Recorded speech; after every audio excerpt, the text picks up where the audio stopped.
The LDS Church, zombies, possession, doomsday preppers, child abuse, abandoned kids, people who got rid of their spouses.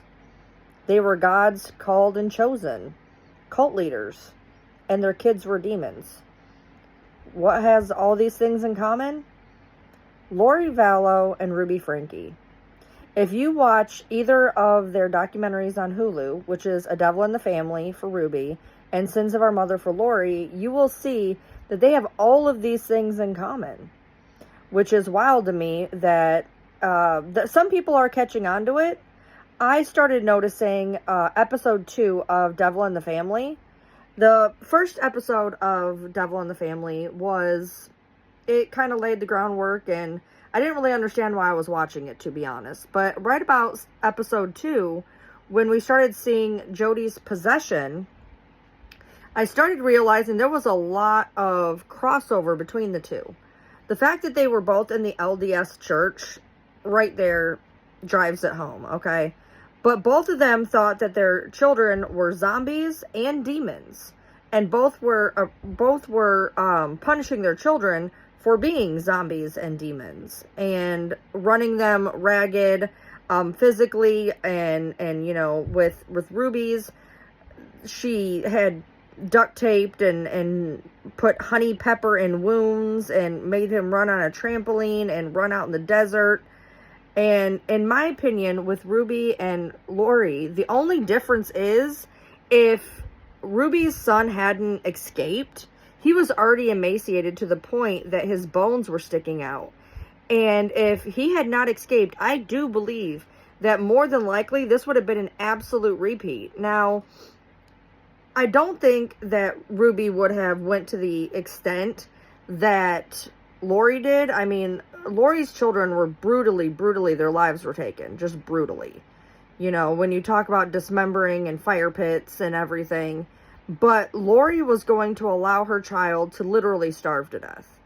And that is a whole nother ball game. Maybe she wouldn't have done it herself, but she would have done it herself. Do you know what I mean? The fact that both of these people met these cult-like doomsday prepper, God has chosen us people. Lori met Chad in Utah at a convention, and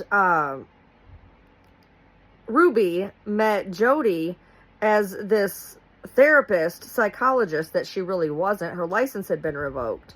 And both of those talked about the fact that this was the end of days and that God was coming and you all had to prepare and doomsday prep, and that they were the chosen ones. And Jody and Chad both got Lori and Ruby to basically get rid of their spouses. Now, Lori did it in a much more final way, whereas Ruby just simply pushed her husband out, and her son, and her daughter. I mean, she basically excommunicated both of her older children in order to have complete access to these 2 younger demon zombie children. And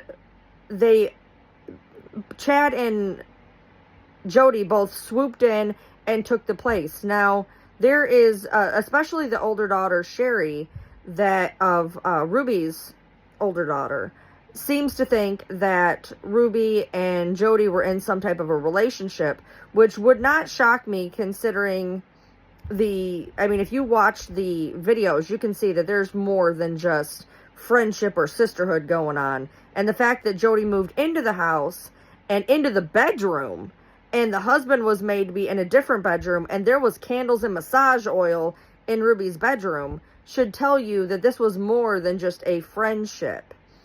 The fact that in episode 2, we see Jody going through these possession episodes, the fact that all of this was centered around the LDS church and God and the chosen ones, it really makes you understand that the LDS is a very cult-like religion that has turned a lot of people, not good, bad, But overall, there is a very large layover with Ruby and Lori Vallow, and apparently I'm not the only one seeing it, because after I was watching this and just writing down all of the